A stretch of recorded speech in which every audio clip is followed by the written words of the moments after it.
Hi hello welcome back to my channel. ఇంకొక weight loss రెసిపీతో మీ ముందుకు వచ్చేసాను. అదేంటంటే వెయిట్ లాస్ వంగి బాత్. చూసారు కదా ప్లేట్ ఎంత ఫుల్గా ఉందో. దాంట్లో అన్ని ఫైబర్ ఉంది, ప్రోటీన్ ఉంది. సో చూసారు కదా, మీకు కార్బోహైడ్రేట్స్ ఉన్నాయి. సో కార్బోహైడ్రేట్స్ తక్కువ ఉన్నాయి అనుకోండి. సో లేట్ చేయకుండా వీటిని ఎలా చేసేలో చూసేద్దాం. ముందుగా అయితే వీడియోని లైక్ చేసి చూడడం స్టార్ట్ చేయండి ప్లీజ్ అండి. ఇక్కడైతే నేను వంకాయల్ని పావు కేజీ తీసుకున్నా. అయితే ఇక్కడ నేను పావు కేజీ అయితే యూజ్ చేయలేదనేది ఒక 4, దాంట్లో హాఫ్ పావ్ అయితే యూజ్ చేశాను. వాటిని ఇలా కట్ చేసి అయితే తీసుకున్నా, క్లీన్ చేసి కట్ చేసి పెట్టుకున్నా. తర్వాత స్టవ్ ఆన్ చేసి దానిపైన కుక్కర్ పెట్టుకొని కుక్కర్ బాగా హీట్ ఎక్కాక దాంట్లోకి చూసారు కదా నేను బట్టర్ వేసుకున్నా అండి కొంచెం. సో మీరు బట్టర్ కానీ గీ కానీ యూజ్ చేయండి, ఎందుకంటే ఇది వెయిట్ లాస్ రెసిపీ కాబట్టి. సో బట్టర్ వేసాక దాంట్లోకి వెల్లుల్లి రెబ్బలు, మీరు తినే కారాన్ని బట్టి పచ్చిమిరపకాయలు, అలాగే ఉల్లిపాయ ముక్కలను కూడా వేసుకొని దాంట్లో కొంచెం కరివేపాకు సో వేసుకొని అవి బాగా ఫ్రై అవ్వనివ్వాలండి. తర్వాత క్యాప్సికమ్ ముక్కల్ని కూడా వేసుకోండి. సో ఇక్కడ మీరు చూసారు కదా, మనం గీ కానీ బటర్ కానీ చాలా తక్కువ యూజ్ చేస్తున్నాం. సో ఫ్లేమ్ని మీడియంలో పెట్టుకోండి. సో మనం తక్కువ యూజ్ చేస్తున్నాం కాబట్టి అవి అన్నీ కూడా బాగా ఫ్రై అయిపోకుండా, మాడిపోకుండా. తర్వాత దాంట్లోకి మసాలా దినుసులు, ఒక లవంగా అలా కొంచెం కొంచెం వేసుకోండి. తర్వాత జీలకర్ర వేసుకోండి, డైజెషన్కి బాగా యూజ్ అవుతుంది. తర్వాత దాంట్లోకి కట్ చేసిన వంకాయ ముక్కల్ని వేసుకొని తర్వాత దాంట్లోకి కొంచెం టమాటాలను కూడా ముక్కలుగా కట్ చేసుకొని వేసేసుకోండి. దీంట్లోకి మెయిన్ ప్రోటీన్ కోసం మనం ఇక్కడ దీంట్లోకి మిల్ మేకర్ అండి. మిల్ మేకర్ వాటర్లో నానబెట్టి అవి మెత్తగా అయ్యాక మిల్ మేకర్ కూడా వేసుకోండి, ప్రోటీన్ కోసం అన్నమాట. సో చూసారు కదా, వాటిని బాగా అన్నిటిని ఒకసారి కలుపుకోండి. అవి లో ఫ్లేమ్లోని మనం అవి కుక్ చేసుకోవాలి. సో అవి బాగా మగ్గుతాయి అన్నమాట. సో మూత కొద్దిసేపు అంటే విజిల్ పెట్టకుండా మూత పెట్టి మీడియం ఫ్లేమ్లో కుక్ చేసుకుంటే అవన్నీ కూడా మీకు బాగా మగ్గుతాయి.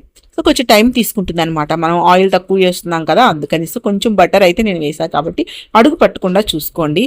సో ఇలా అన్నీ కూడా బాగా మగ్గాక దాంట్లోకి ఇప్పుడు మీరు ఏం చేయాలంటే కొంచెం పసుపు వేసుకోండి. మనం ఇప్పటి వరకు పసుపు వేయలేదు కదా, కొంచెం పసుపు వేసుకోండి. తర్వాత కొంచెం మీరు తినే టేస్ట్ బట్టి ఉప్పు కూడా వేసుకోండి.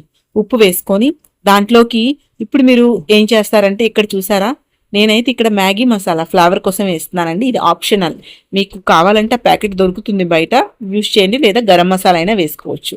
సో కొంచెం ఫ్లేవర్ బాగుంటుంది అనమాట. తర్వాత దీంట్లోకి ఒక పిడికిడ బియ్యం, గుప్పిడి బియ్యం చాలండి. చూసారు కదా ఆ గుప్పిడి బియ్యం, అవి కూడా బాస్మతి రైస్.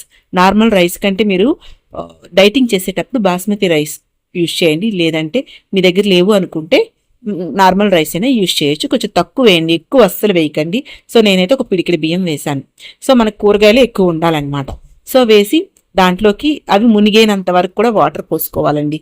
వాటర్ ఎక్కువగా వేయకండి, ఎందుకంటే మనం బియ్యం తక్కువగానే వేసాం కాబట్టి. అవి మునిగినంత వరకు కూడా వాటర్ పోసుకొని చక్కగా అంతా ఒకసారి కలుపుకొని ఈ స్టేజ్లో సాల్ట్ సరిపోయిందా లేదా, మీరు టేస్ట్కి తగ్గట్టు ఉప్పు కారం అన్నీ సరిపోయావో లేదా చూసుకొని ఒకసారి చెక్ చేసుకొని మూత పెట్టుకొని దాన్ని మీడియం ఫ్లేమ్లోనే కుక్ చేయండి. కొంచెం టైం తీసుకున్నా పర్వాలేదు. సో బాగా కుక్ అవుతాయి అన్నమాట. సో ఒక 3 విజిల్ వచ్చినంత వరకు కూడా వాటిని ఫ్రై చేసుకోండి, వాటిని కుక్ చేసుకోండి. అంటే ఇక్కడ మనకి ఏంటంటే కొంచెం ఒక విజిల్ వచ్చినంత వరకు కూడా మీడియం ఫ్లేమ్లో పెట్టి తర్వాత హై ఫ్లేమ్లో మిగతా రెండింటి కోసం పెట్టుకుంటే సరిపోతుంది. చూసారు కదా ప్లేట్లో అయితే ప్రోటీన్ ఉంది. నేను కొంచెం దీనికి ఏం చేశానంటే వంగి బాత్తో పాటు, సో చూసారు కదా పోర్షన్ అయితే వంగి బాత్ చాలా తక్కువ వేసుకున్నాను, ఇలానే వేసుకోండి. తర్వాత మీరు తినే ప్లేట్లో ఫైబర్ కోసం ముందుగా స్టార్ట్ చేయాలి అంటే ముందుగా మీరు కీరా దోసకాయ అలాగే క్యారెట్తో స్టార్ట్ చేయండి. తర్వాత కొంచెం పెరుగు కూడా, అది ప్లెయిన్ పెరిగేనండి, కొంచెం సాల్ట్ వేసుకున్నాను. మీకు ఇష్టం ఉంటే వేసుకోండి, లేకపోతే ప్లెయిన్ పెరుగు తినండి.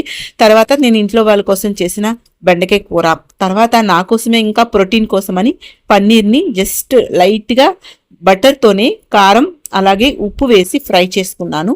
సో మనకి చూసారా ప్లేట్లో అన్నీ ఉన్నాయన్నమాట. సో ఇలా తింటే కడుపు నిండిపోతుంది, మీరు హెల్దీగా తింటూ వెయిట్ లాస్ అవ్వచ్చు. సో ఇలాగ చాలా వీడియోస్ ఉన్నాయి, వెళ్ళి చూడండి. నచ్చితే లైక్ చేయండి, షేర్ చేయండి, నా ఛానల్ని సబ్స్క్రైబ్ చేసుకోండి ప్లీజ్.